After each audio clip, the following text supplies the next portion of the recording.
Okay, does that work? Yes? Okay. Sorry, it's not broadcasting. You have to speak up. That's just on the video. Okay. I just wanted not to ask a question, actually, but wanted to make a comment, if that's okay. And I just wanted to say this is the first meeting I've been to, held by Clash, although I've followed what Clash has been doing on the internet. But what I wanted to say was just how eye-opening this meeting has been for me, and what a great amount of work on behalf of the local community Clash has been doing. And I also wanted to thank Richard for such an eye-opening account about profiteering versus affordable housing and so on, and issues which members here have already brought up. And also the responsibility of our councillors in the planning process. I think that's been brought about very clearly, something which is a very active thing rather than a passive thing. So I think that's all been absolutely eye-opening, and I wanted to thank Clash for that, and I will always, from now on, support their campaign. But the last thing I wanted to say was how impressive it is that our councillors, 4 of them, have actually attended this meeting, because they are in a hard place, obviously. And I hope that the councillors, as well as I, have found it eye-opening. Thank you very much. Thank you.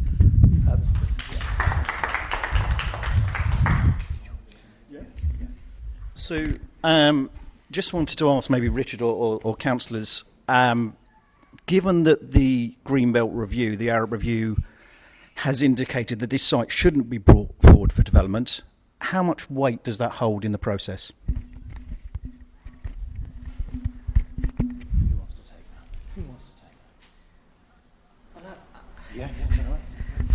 I'll take the question, although I don't know the answer, because I'm not actually part of the planning committee, but I can try and find out the answer and email it or pass it through to G for publication on the Clash site. Lynn, is it okay? Is it? Shall I repeat the question and the answer? Is that okay? And then can you stand up and address the room, because it's quite hard to hear. Sorry. Back here, both of them. If that's all right. Okay. That's great. So. Okay, if I may just take out that question. At the Regulation 19 inquiry in public, where the inspector is, there will be people all round the table making points, including developers. Developers will quote that Greenbelt Review. May I ask a question? Okay, sure. Can I just tell you one thing? Are you happy to stand up and ask it? Yeah. And if you're not happy, then I'll repeat it. Yeah, is that okay? The gentleman gave us all sorts of details there about brownfield numbers in St Albans, and I wondered if they took into account the number of number of offices now that are being vacated, and will be obviously reasonable targets for housing accommodation and homes for the future. If you talk about brownfield registered, as I say, St Albans is 3 years out of date. So you're quite right. There's probably properties like that have become available in the meantime, and there's probably a great deal more brownfield land. I can tell you that 2 of our organisations, together with CPRE London, did an exercise in the London Borough of Enfield. And what they did, first of all, was do a Google map search of the district and look for all black and grey areas. Then they went out with millboards and pens and had a look round. Enfield reckoned they had enough brownfield land for 2,200 houses. We reckon, with densities of 100 per hectare, etc., there was enough brownfield land for 20,000 houses. One other question, please. Okay, let me just get the mic to you. Is that okay? Yes, I can. There we are. I'll just hold it. Shall I just hold it? The gentleman mentioned the number of car movements, something like 4,000 coming out of that tiny lane, and dangerous lane. Let's face it, it's not a pleasant lane at all. It's very narrow, and also with twists in it. But it also comes out right alongside a school, where there's lots of, it's a girls' school, and it's a big school. And children's health must be of a great consideration. We can all remember the case of young Ella in London who died, and as a consequence, the Lord Mayor of London indicated that ULEZ would come on board. And there's no doubt that these particulates which come out of the carbon burning process are extraordinarily dangerous, and I equate them to the danger like asbestosis, which nobody knew about, but it nearly brought the whole insurance industry down with the number of claims that resulted and the number of illnesses that people got from asbestosis. Thank you. 2 points. If I may just come back to the brownfield situation. Remember, in this plan that you're looking at now, the local plan, the consultation document is saying brownfield first. I don't know how St Albans can do that without doing a proper survey and analysis of the brownfield sites within their district. And so the officers need to be sent out and get on with that so that you've got a complete picture of what there is in brownfield from that point of view. I also, in meetings with ministers, have pointed out to them that if you allow building in grey belt or green belt at the same time as saying brownfield first, it won't happen, because the developers will automatically go to the greenfield sites because they can make much more profit from those than they can from urban sites. And the government's got to take a grip of this, one way or another, because otherwise this brownfield land is going to be there. And remember one of those 5 options I read earlier on, regeneration of urban areas. That's a key element of the Green Belt, and that's what it should be doing and has done for many a year. But it needs to do it now, very importantly. Going back to pollution, I again conducted the case at a planning inquiry for the first time where we introduced pollution. And it was a little narrow road on the A2, would you believe? It was a little narrow road on the A2, which was like a canyon. And I got the World Health Organization figures, and I got a professor from the University of Kent to give evidence for us. And the point was that the pollution in that was appalling. And in fact, the application was refused by the inspector on health grounds for pollution. So we won that point, which is very important. The developers then took that to the High Court and lost. They then took it to the Appeal Court and lost. So it's now part of planning, and pollution should be there. And if there are polluted areas that are likely to be affected in a local plan, then they should be monitored, and it should come up with the figures as to what's happening there. I found, to my horror, that with the World Health Organization, 4.5-year-olds were walking down that canyon street to get to school at pollution levels, I think it was 15 times higher than they should have been. And just think, those children, they're going to get respiratory illness and all sorts of things, and they're also going to cover that case that you talked about of that girl who died through pollution. And we've got to take pollution seriously. Thank you. I believe we've got time for 2 more questions. I'm just wondering if... okay, so I've got... You've got a statement to make? Right, can I, because I'm just here and this gentleman here would like to answer. I will come to you. Yeah, is that okay? Thank you. Thank you. Councillors here must feel very exposed and isolated. What's your advice? Is there strength in numbers? Should councils be talking to each other about this? Well, thank you. I did actually have my next intervention, but not to worry. I have been talking to leaders of councils, and they've been asking for advice for obvious reasons, because they are now concerned about the advice they're getting from officers as to whether that is as if you like, as equal as it should be. I believe that all the leaders of the districts of councils within London Greenbelt Council should get together now. Don't leave it any longer. And it's now that you have to start putting the government under pressure about what it is planning to do, because the housing figures are putting more and more pressure on the southeast of England. And so they've got to get together. And that means all parties, of whatever type or description, get together and form a group and get this thing moving. I also believe the members of Parliament should be doing exactly the same. Form a group of London Greenbelt Council. Believe it or not, there are 77 MPs in the London Metropolitan Greenbelt. And that has changed, interestingly enough. It's now 32 Labour, 30 Conservative, 14 Liberal Democrats, and 1 Reform. Okay?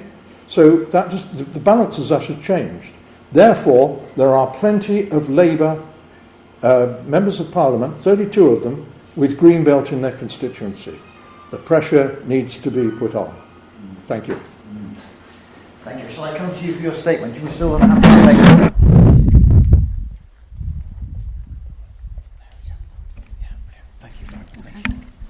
I came to the developers meeting here in the week, the same as Dee there, and I spoke to the developer, or the representative of the developer, and his plans were quite good, I suppose, if you look at it that way. And then I spoke to the transport consultant, who seemed to be away with the fairies. I said to him that on New Greens Estate, here, we suffer from traffic because they're cutting through here instead of going down to the ancient Britain traffic lights. He said, we have an answer to that. We will encourage people to use bikes on this estate. I said, well, you're talking rubbish. I said, well, another lady who was with me said, how did you get here? He said, I came by train. So we said, well, how did you get from the station to here? He said, I used an Uber. So isn't that a car? No, that's not. Yes, it is a car. So he couldn't even use what he was proposing. This estate is going to use a bike. So I can't see this working. This is just going to add to our problem of traffic through here. His solution to that was the bikes for the estate that's going to be built. He also said that we need to put in proposals for traffic calming through New Greens Estate, i.e. on Green Lane, cutting it in half, and around the estate, New Greens Avenue, all the other shortcuts that these extra cars might be making, or will be making. There's no might about it. My daughter lives in Green Lane. She did a traffic survey. She stood at her window for 15 minutes and 150 cars passed her house. Not a high time period, when the schools are leaving and coming. It was in the middle of the day. So this is not going to go away. This is going to make our lives misery. I can't get off this estate in the mornings. I can't. If I want a doctor's appointment, I've got to be wary of when I make it. And God help me if I need an ambulance or a fire engine, because they won't get to me.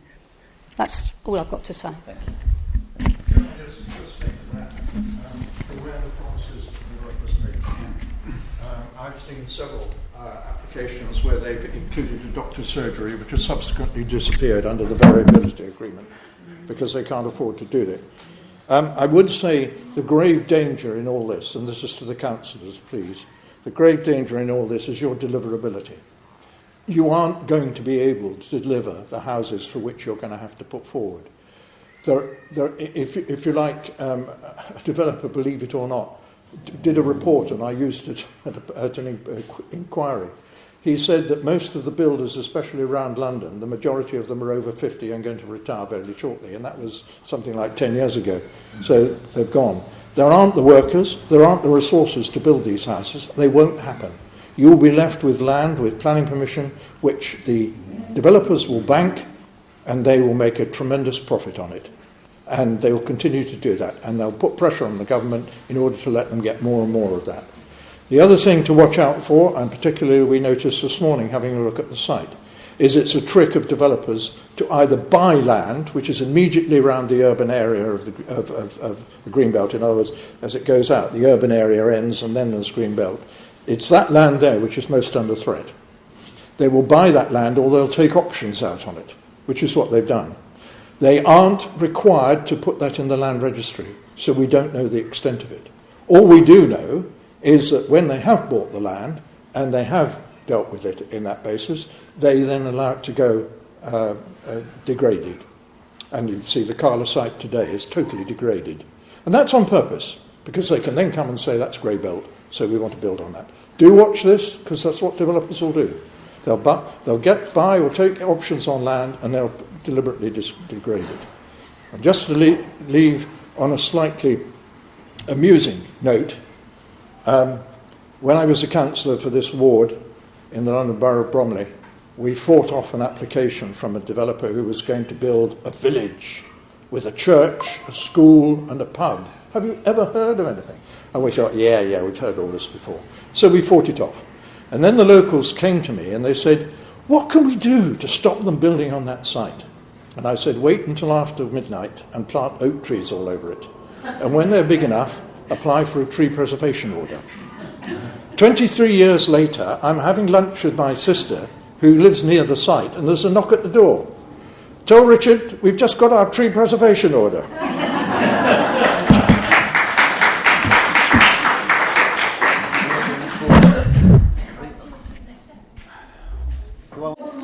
Yeah, since we're all sitting here of a certain, most of us, age group, all of us, past the age of 25, but we need to get our youngsters involved. We need to get the educators from the school involved with social responsibility or awareness or switching the kids off from this. We're doing this for their future. We need to get the youngsters on board because we're all fighting for the lovely thing that we grew up with. We know the value. If we lose this, kids are going to grow up in the norm thinking this is normal and it's lovely. And we know the amount of mental issues and stress and everything that we're all taking on board, but our youngsters definitely are taking on board. We are the generation that needs to get them to switch off certain things and switch off and get them involved. We need more of the youngsters in here and more of the parents prepared to stick their hands and do the thing, to put the time in to give them the environment they need to live and grow. We need younger people than we have here. So I think everybody needs to go home and, talk and get more people, get more youngsters involved because they've got the energy and they've got the enthusiasm. Because quite frankly, mentally I've got the enthusiasm. Physically, I'm quite knackered. So we need bolstering by these youngsters to give us the voice to help them support them in the future. So, in our submission to the consultation paper, we've said there is no mention of the importance of Greenbelt in the consultation for health and welfare, including green prescriptions, which can result in reducing the cost to the NHS and therefore has an economic value. And one professor told us that could be up to 20 billion a year could be saved by getting people out into the countryside. Climate emergency, carbon sequestration, flood prevention, facilities for access and recreation, local fresh food and food security, tourism, which has an economic value, pollution relief, relief from the heat, landscape, and biodiversity and nature regeneration. Now, nature and regeneration would appeal to youngsters as would carbon sequestration. So, just one last thing. If anybody feels they've not been heard and would like to put their face or just audio to camera, I will stay behind here. You don't have to have your face on it. We just record audio. If you want to say something, but you just want to say something that you can say. Anyway, I'll leave it to G to close. Just thank you again for coming along another time. It's our third meeting. In fact, no, it's our fourth meeting, but we had one earlier this year, didn't we? And it is intense. It's a lot of pressure. More people will undoubtedly help. And whatever you can do, spreading the word, take some leaflets. We've leafleted New Greens. If you are outside of that, you can take some to your street and for your neighbours. Take a picture, put it on your WhatsApp group. That would be amazing. Thank you. Thank you, Chief.